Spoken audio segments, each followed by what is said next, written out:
అయినా తనదైన స్టైల్లో ప్రేక్షకులను కట్టిపడేసే మాటల మాంత్రికురాలు స్టార్ యాంకర్ సుమా అండ్ పరిచయం అక్కర్లేని నటుడు కనకాల వారి అబ్బాయి రాజీవ్ కనకాల ఈ ఉగాది సందర్భంగా ఎన్టీవీ ప్రేక్షకులతో కాసేపు సరదాగా మాట్లాడడానికి వాళ్ళ ఇంట్లో నేనున్నాను. ఫస్ట్ ఉగాది శుభాకాంక్షలు మీ జంటకి.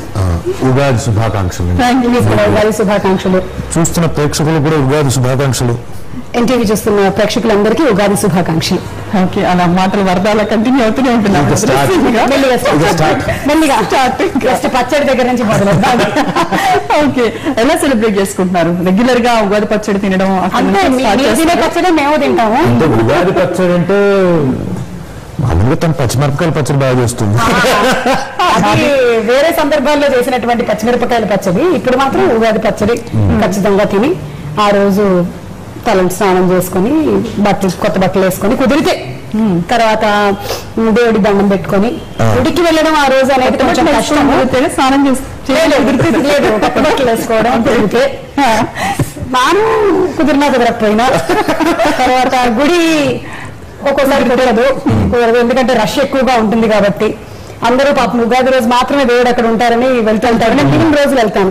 అప్పుడు ఆయన పాపం చాలా ఖాళీగా ఉంటాడు. వేరే వాళ్ళు ఆయన చాలా బిజీగా ఉండే రోజులు వెళ్ళిపోయి అపాయింట్మెంట్ కోసం వెయిట్ చేస్తారు. ఇద్దరు లేని రోజుల్లో వెళ్ళిపోయి అప్పుడు వెళ్ళి పలకరిస్తూ ఉంటాను. సో ఇది రెగ్యులర్ కార్యక్రమం. రాజీవ్ ఎక్కువ ఏం తింటారు? బ్రెయిన్ తింటారు. నువ్వు అదే నిజాలు మాట్లాడుకుందాం, ఓకేనా? బ్రెయిన్ తినడం జాత కాదు, తాగడమే అలవాటు. పాపం బ్రెయిన్ తాగడం మాత్రమే అలవాటు. స్ట్రా వేసుకో, జ్యూస్ లాగా అనమాట. అలా ఓపెన్ చేసి స్ట్రా వేస్తాను అని లాగుతాను. కోడి బ్రెయిన్ తింటుంది, తిని తాగే రకాలే కార్యవర్తలు అందరూ అంతే. ఓకే, సో మీరు ఎక్కువగా ఉగాది రోజు ఏది అడిగి మరీ చేయించుకొని తింటారు? అంటే నేను అడగకుండా పెట్టేది ఫస్ట్ టైం ఉగాది పచ్చడి అండి. ఇక తర్వాత నుంచి అంటే మాకు రెగ్యులర్ కష్టం ఏంటంటే పులిహోర ఒకటి ఉంటుంది, ఇంకా గారెలు. నేను అడగాల్సిన అవసరం ఉండదు. కంపల్సరీ మా ఇంట్లో పెరుగోడలు ఉంటాయి, గారెలు ఉంటాయి, పులిహోర ఉంటుంది, చక్కెర పొంగల్ ఉంటుంది, విందు భోజనం ఉంటుంది. ఎలా అనిపించింది అంటే అలా తెలిసిన తర్వాత, అవార్డు వచ్చిందని తెలిసిన తర్వాత, రికార్డ్స్ లో మీరు వచ్చారని రాజీవ్ గారు ఇచ్చిన కాంప్లిమెంట్ ఏంటి? ఏమైనా చెప్పారా? కంగ్రాట్స్ అని. తనకి ఆల్రెడీ ఎక్స్పెక్టెడ్, ఇలా గ్యారంటీగా వస్తుందని తెలుసు. అండ్ ఇన్ ఎపిసోడ్ నేను చేయటం అనేది హీ అప్రిషియేట్ సో మచ్. కాబట్టి ఇంకొక మెట్టు అనుకోవాలి దీన్ని, అంతే. ఇంకా బుక్ ఆఫ్ రికార్డ్స్ లోకి రావడం అనేది, ఇన్ ఎపిసోడ్స్ చేయడం అనే ఒక సాటిస్ఫాక్షన్ నాకు రికార్డ్స్ కన్నా ఎక్కువగా ఉంది. మీకు ఎలా అనిపిస్తోంది? Definitely it's great achievement where someone television ఇండస్ట్రీలో, అంటే నేను I been in television industry right from తను ఒక టెలివిజన్ ఇండస్ట్రీ రావడం 91లో స్టార్ట్ అయ్యింది. నేను 85 ప్రాబబ్లీ. నేను దానికన్నా ముందు చిన్న పిల్లల దగ్గర నుంచి, అంతకుముందు కూడా చాలా మంది ఉన్నారు. టీవీ ఇంక్లూజన్ దగ్గర నుంచి, టెలివిజన్ స్టార్ట్ అయిన దగ్గర నుంచి ఇంతవరకు ఎవరు ఎలాంటి రికార్డులు కానీ ఏవి స్థాపించలేదు. అది వాళ్ళేదని లేదు, ఒక లేడీ సాధించింది ఈ తరంలో. నేను ఈ టైంలో ఉన్నాను, ఓకే ప్రాబబ్లీ అనదర్ 10 years ఇంకోళ్ళు ఎవరో సాధిస్తారు, తర్వాత డెఫినెట్ గా సాధించకుండా పోరు, సాధిస్తారు. అయితే ఈ టైంలో ఫస్ట్ టైం ఒక రికార్డు టెలివిజన్ ఇండస్ట్రీ నుంచి ఒకళ్ళు వచ్చి స్థాపించిన టైంలో, ఆ పీరియడ్ లో నేను కూడా part of television industry where I come from. And ఎవరైతే రికార్డు స్థాపించారో నా వైఫ్ అవ్వడం సాధించారు, ఏం సాధించారని విండి చెప్పడం కాదు. దాంతో పాటు కొంచెం డ్రామటైజ్ చేసి యాక్టర్ గా చెప్పాలంటే I feel very proud that I am Suma's husband, where she made her record for the first time, first mind right. ఇది కొంచెం చూసి చెప్తారా? కొంచెం మళ్ళీ నేను మీకు ఇప్పుడు చెప్పేస్తాను, ఆ తర్వాత ఇదిగో సుమా ప్లీజ్ దిగి. కానీ తన కళ్ళు ఎటు చూస్తున్నా తన మనసు నన్నే చూస్తుందని నాకు తెలుసు సుమక్క. అందుకని తను ఇటు చూడక్కర్లేదు. చూసేవా?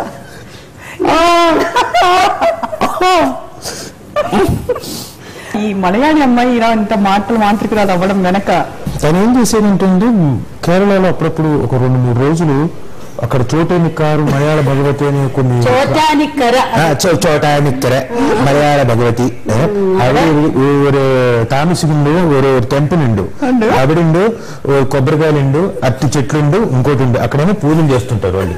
ఓం నేను ఆ క్షుద్ర పూజలన్నీ చేసి తనని వశీకరం చేసుకుని పెళ్లి చేసుకున్నాను. యా, ఎందుకంటే ఈ అబ్బాయిని పెళ్లి చేసుకుంటే నీకు లింకా రికార్డ్స్ యోగం ఉందని ఎవరు చెప్పారు. ఇంకా కోకోకోలా తర్వాత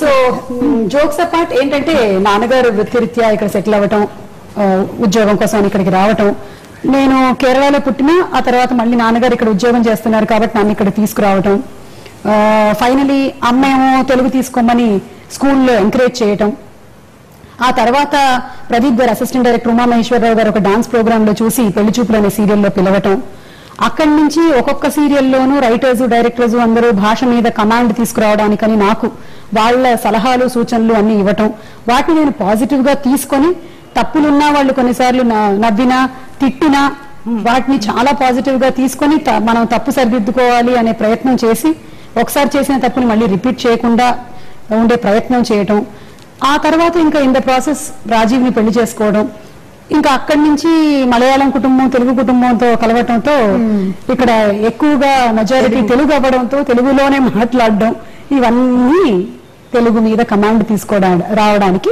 చాలా వరకు దోహదపడ్డాయి. అబ్బా, దోహదపడ్డాయి ఈజీగా చెప్పేసాం కదా. కట్టే కొట్టే తెచ్చే అంటే ఇదే, కొంచెం కొట్టడం ఎక్కువైంది అంతే. మలయాళం వచ్చిందా మరి రాజీవ్కి? ఏమి రాలేదు. మాట్లాడారు కదా కొబ్బరి బొండాలు ఉండవు.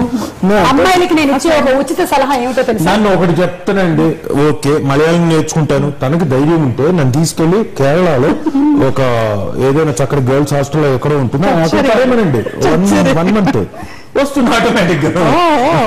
అమ్మాయిల హాస్టల్లోనే అండి, అబ్బాయిలు మాట్లాడరు అక్కడ కేరళ. అమ్మాయిల రాష్ట్రంలో అండి, హాస్టల్ కాకపోతే రాష్ట్రం వేరే లాంగ్వేజెస్ వాళ్ళు ఒకవేళ కనుక పెళ్లి చేసుకుంటున్నట్టయితే ఒకళ్ళ లాంగ్వేజ్ ఇంకొకళ్ళకి రావాలి అంటే పెళ్లికి ముందే ముఖ్యంగా అమ్మాయిలు అబ్బాయిలకి భాష వచ్చేలాగా ప్రయత్నించాలి. పెళ్లి తర్వాత అబ్బాయిలు టేక్ ఇట్ ఫర్ గ్రాంటెడ్ గా తీసుకుంటారు, అసలు నేర్చుకోరు. పరిస్థితులు ఇప్పుడు ఒకవేళ కనుక మేము అక్కడ సెటిల్ అయ్యి చచ్చినట్టు వచ్చేది. తమిళనాడులోనే ఉన్నా, పుట్టి పెరిగాను అప్పుడప్పుడు చిన్నప్పుడు, నాకు వచ్చి తమిళ కొంతవరకు, అయితే మర్చిపోయాను కొంతవరకు. 7 years వరకు ఉన్నప్పుడు ఐ లర్న్ ఇన్ఎవిటబుల్ గా సౌండ్స్ విని వస్తాయి ఆటోమేటిక్. ఇట్ ఈస్ అయితే ఇందాక మీరు మాట్లాడింది కొంచెం కూడా మలయాళం కాదు, కొంతవరకు టెంపుల్ ఇప్పుడు మేము మలయాళంలో మాట్లాడుతున్నాం. తనకి ఎంతవరకు వచ్చి మనం మాట్లాడుతున్నాం.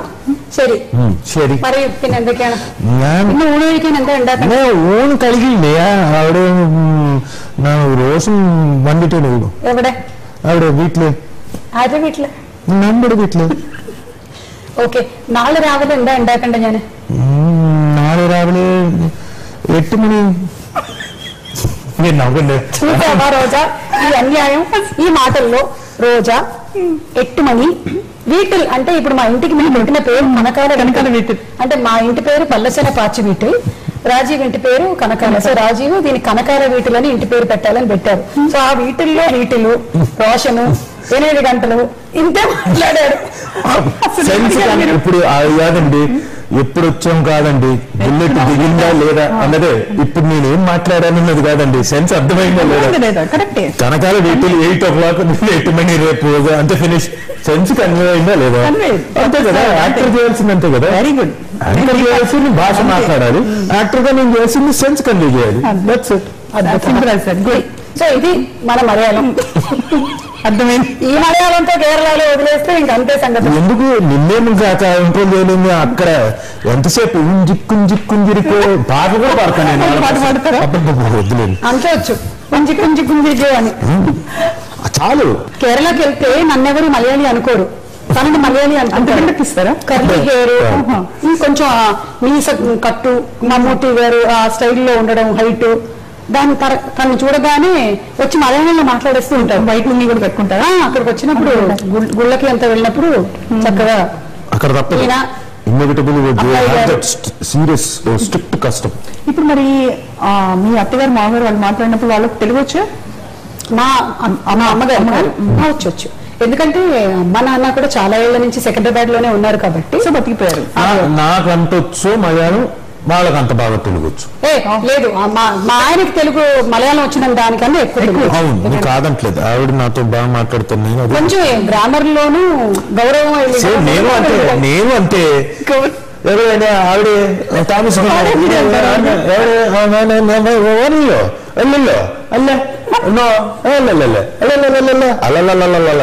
నేను మాయాబాదారు మా. ఇప్పుడు సుమా చేసే ప్రోగ్రామ్స్ మరి ఇంకా రికార్డ్స్ ఎక్కిన తర్వాత ఆ ప్రోగ్రామ్ కనీసం ఒక్కసారి మీరు చూసారా? చాలాసార్లు చూసాను. మీరు ఒక్కసారి చూసారా అంటారు కదా, చాలాసార్లు చూసాను. అంటే ఈ బిజీ, మీరు కూడా బిజీ కదా, ఆ టైంకి మీరు ఉండాలి. అంటే ఆ టైంకి మేజర్ టైమ్స్ అయితే యూజువల్గా నా టైం ఏమవుతుందంటే, నాకు షూటింగ్ లేకపోతే నేను ఎలాగో నాకు ప్రాతకాలే సూర్యోదయంతో పాటు సూర్యుడు ఉదయించేతో పాటు లేచి కూర్చోవడం అలాంటివి లేవు. దాని పద్ధతులు కరెక్ట్ గా ఆ టైంకి 11-11:30 షూటింగ్ లేదంటే that's my time. I get up అదే టైంకి కరెక్ట్ గా భోజనం టైంకి ఉంటుందిగా. బుజ్జి మా అని చెప్పి ఒక గెటప్ లో డిఫరెంట్ దీంట్లో వస్తుంది. I seen number of times. ఎప్పుడు ఏమైనా సజెషన్స్ ఇచ్చారా తనకి? పెద్దగా ఉండదు. ఇచ్చారా డిఫరెంట్ సజెషన్స్, క్యారెక్టర్స్ గురించి, క్యారెక్టరైజేషన్స్ గురించి, మాడ్యులేషన్స్ గురించి, ఏం చెయ్యొచ్చు, ఎలా ఇంట్రెస్ట్ తీసుకురావచ్చు గేమ్ షోలో, అలాంటివి చాలా ఇచ్చారు తను సజెషన్స్. ఎందుకంటే మ్యారేజ్ అవ్వకముందు యాంకరింగ్ అంటే ఓన్లీ ఒక ఫిల్మ్ బేస్డ్ షో, ఆ ఫిల్మ్ బేస్డ్ షోలో ఆ క్లిప్పింగ్ చూపించడం, దాని ముందు వెనకాల మాట్లాడడం, ఇంతవరకే. అప్పుడు ప్రోగ్రామ్స్ కూడా అలాగే ఉండేవి, మరి ఎక్కువగా నన్ను తీసుకోలేదు వేరే కైండ్ ఆఫ్ ప్రోగ్రామ్స్ లో. సో ఓన్లీ అవాకయ్యారా అలాంటివన్నీ స్టార్ట్ అయిన తర్వాత ఎక్కువగా క్యారెక్టరైజేషన్స్ చేయడం, ఇవన్నీ. సో తను ఎప్పుడు చెప్తూ ఉండేవాడు, బోర్ కొట్టకుండా ఉండాలంటే నువ్వు ఇందులో కూడా ఏదైనా వెరైటీగా చేస్తూ ఉండాలి, లేకపోతే రొటీన్ అయిపోతుంది అని. అది కొంచెం బాగా బ్రెయిన్ లోకి ఎక్కింది. సో ఏదో చేయాలి, మనం ఇంకేదైనా చేయాలి, ఒక డిఫరెంట్ గా ప్రెజెంట్ చేయాలి అనేది తీసుకున్నాను నేను. సో అందుకే నేను మామూలుగా యాంకరింగ్ అంటే ఒక మొనాటనీ లేకుండా, సుమా అంటే మన ఇంట్లో అమ్మాయి లాగా, రైట్, ఏ క్యారెక్టర్ వేసినా కూడాను చాలా సరదాగా మీ మీద మీరు జోక్స్ వేసుకోవడం గురించి వాళ్ళ అభిమాని పాపం. అసలు వాళ్ళ అభిమానం అలా ట్యూన్ చేసి పెట్టాను నేను. వాళ్ళని ఒక ఫ్రీక్వెన్సీలో పెట్టించాను, పాపం అందులో చెల్లట్లేదు, అలాగే ఉండిపోయారు, ట్యూన్ అయిపోయి ఉన్నారు అక్కడ. అలాగే మరి మీరు కూడా రాజు యాక్టింగ్ గురించి సజెషన్స్, కామెంట్స్, కాంప్లిమెంట్స్?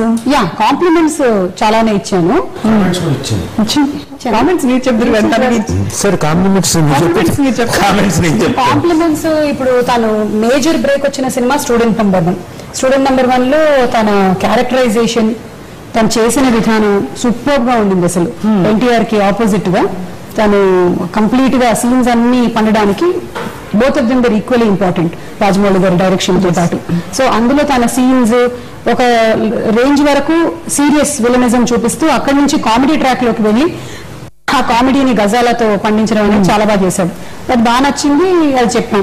ఆ తర్వాత వచ్చిన సినిమాల్లో కూడా సై నాకు చాలా ఎక్కువ ఇష్టమైన క్యారెక్టర్.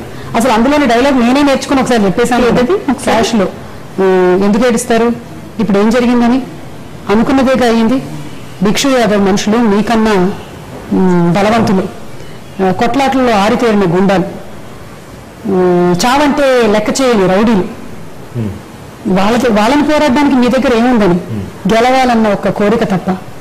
నిజానికి ఒక కోరిక చాలు మిమ్మల్ని గెలిపించడానికి, కానీ అయినా మీరు ఓడిపోతున్నారంటే తప్పెక్కడుందో తెలుసా? భయం. మీ భయమే మీకు శత్రువై మీ ఓటమిని తీసుకొస్తుంది, అలా సంథింగ్. సో ఇప్పుడు ఈ మాత్రమే ఆ సీన్, ఆ బిల్డప్, ఆ ఇమోషన్, ఆ లాస్ట్ లో what are you going to do or die అని ఆ సన్నివేశం మనకి చాలా సందర్భాల్లో మనం ఫేస్ చేస్తూ ఉంటాము. అక్కడ ఒక మ్యాచ్ అనే ఒక సందర్భాన్ని క్రియేట్ చేసి రగ్బీ దాంట్లో ఆ స్టోరీలో రాజమౌళి గారు తీసుకొచ్చినప్పటికీ మనకి చాలా సార్లు కాన్ఫ్లిక్ట్ వస్తుంది, మనం డీలో పడిపోతాము, టెన్షన్ పడిపోతాము, ఇంకా ఇక్కడ నుంచి లేవలేమేమో అన్న పరిస్థితి వచ్చినప్పుడు అది చాలా ఇన్స్పిరేషన్ ఇస్తుంది ఆ సన్నివేశం. సో అది తన పెర్ఫార్మెన్స్ సూపర్. అండ్ అందులోనే ఇంకొక సీన్ కూడా, వాళ్ళు వచ్చి విలన్లు వచ్చి అటాక్ చేసినప్పుడు ఫ్యామిలీ మెంబర్స్ ని తను చూపించిన ఎక్స్ప్రెషన్స్. అండ్ విక్రమార్కుడు సినిమాలో తన భార్యని విలన్ ఎత్తుకెళ్ళిన తర్వాత అక్కడే ఉంది అని తెలిసినప్పటికీ కూడా చెప్పలేని పరిస్థితుల్లో పిల్లలకి ఏం చెప్పాలో తెలియనటువంటి ఆ చిన్న ఎమోషన్స్ ఉంటాయి కదా, అది సూపర్ గా పండిస్తాడు అసలు అలాంటివి. సో ఇంకా ఇలా చెప్పుకుంటూ పోతే చేసినవన్నీ అంటే చేసినవన్నీ కాదు, కొన్ని నాకు నా ఇంట్లో కొన్ని నేను చేసినట్టు కొన్ని ఫ్లాప్ అయినా ఇవి లైక్ దెమ్, అలా చేసిన కొన్ని ఉన్నాయి, అన్నీ కాదు కొన్ని. అంటే ఇప్పుడు సుమా చెప్పినవన్నీ కూడా దాదాపు 100%. అందరికీ కూడా చాలా గుర్తుండిపోయిన క్యారెక్టర్స్ అవి. ఇప్పుడు కామెంట్స్ నాకు కొన్ని సినిమాలకైతే సుమా పున్నమి నాకు సినిమా నాకు తెలుస్తుంది, ఇది వరకు నా మాట సినిమా చూడాలి. అప్పుడు ఆ సినిమా చేస్తున్నప్పుడే వాటి ఫొటోస్ పేపర్ లో వస్తూ ఉండేవి అనమాట. కొంచెం ఎందుకో ఇబ్బందికరంగా ఉండేది. కాలలేదు అని చెప్తే నిజంగా చాలా పొరపాటు అవుతుంది, తక్కువ అవుతుంది, అది చాలా నటన అవుతుంది. నిజంగా ప్రేమించేటువంటి భార్యాభర్తల మధ్య డెఫినెట్ గా కొంచెం ఉంటుంది. నాకు మరీ అంత మైండ్ సెట్ ఇంకా అంత మెచ్యూరిటీ రాలేదు. ఇప్పుడు కొంత బెటర్ గా ఉన్నాను నేను. ఇప్పుడు ఇంకొంచెం బెటర్ గా ఐఎమ్ ఓకే విత్ ఇట్. కానీ అప్పుడు మాత్రం చాలా పాజిటివ్ గా ఎవరితోనైనా అలా సన్నివేశాల్లో చేసినప్పుడు కాస్తంత ఏంటో ఫీల్ అయిన సన్నివేశాలు ఉన్నాయి. చెప్పింది కరెక్ట్. నెట్ అనేది వచ్చిన తర్వాత నుంచి మనకుండే పెద్ద దౌర్భాగ్యం ఏమిటంటే ఎన్ని అడ్వాంటేజెస్ ఉన్నా ఇలాంటి disadvantages. What ever you do, ఎలాంటి క్యారెక్టర్స్ నువ్వు బయట చేసినా డెఫినెట్లీ నీ గురించి అందులో బ్యాడ్ ఉంటుంది. అది తీసుకునే మనల్ని బట్టి ఉంటుంది. అంతలో ఎప్పుడైనా బాగా బాధపడే సందర్భం అసలు ఎప్పుడు అసలు నేను ఒక స్టేజ్ వరకు నెట్ చూసేదాన్ని కాదు, నా ఎస్పెషల్లీ నావి ఏమైనా ఉన్నా చేసినా. కానీ ఎప్పుడైతే నా ఫేక్ FB అకౌంట్స్ చాలా ఎక్కువ వచ్చేసాయో, వాటిలో మోసం చేయడం మొదలెట్టారు. రండి మీకు స్టార్ మహిళ ఇంటర్వ్యూ ఉంది ఇవాళ, అలాగని చెప్పి చేయడం మొదలెట్టారు. భయమేసి పాపం లేడీస్ ఎక్కడ నిజంగా నేనేనేమో అనుకుని వెళ్ళిపోతారని చెప్పి ఒక అకౌంట్ క్రియేట్ చేసుకున్నాను.